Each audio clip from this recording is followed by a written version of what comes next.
Buongiorno a tutti, eccoci qui per il nostro bisettimanale di aggiornamenti e novità sulle ultime escursioni e le future. Allora, cosa vi posso dire? Nelle ultime 2 settimane ho avuto anche dei giorni di ferie, più di 1 settimana, quindi sono riuscito a fare dei luoghi molto interessanti. Sono stato in trasferta a Bologna con mio figlio Giordano, dove abbiamo fatto anche la fabbrica Bugatti con Fabio, mio amico Fabio di Bologna.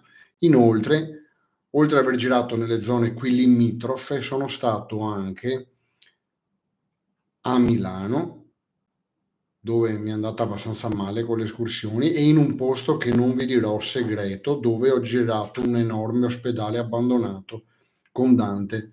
3 ore di video record, il mio record precedente era 1 ora e 40, 3 ore consecutive di filmato, alla fine delle quali ho avuto un piccolo mancamento, uscito dall'ospedale proprio perché tra la disidratazione e la tensione delle 3 ore e passa, comunque mi sono ripreso immediatamente.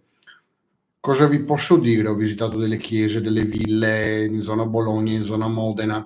Sono state 2 settimane molto fruttuose, tanti video e tantissimi shorts.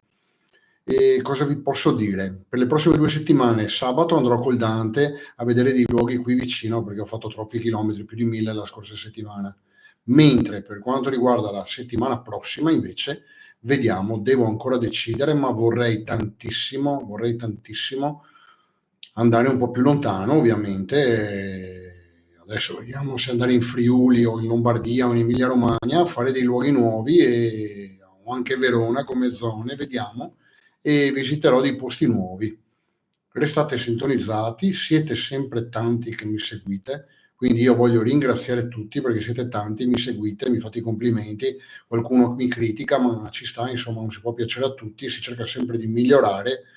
E niente, grazie a tutti, buona serata, restate sintonizzati perché già da sabato avremo delle novità. Sapete che ogni giorno pubblico un video di quelli brevi, quindi ogni mattina alle 6 io pubblico un video breve, e se ho un video lungo alle 11 di mattina è orario fisso per il video lungo.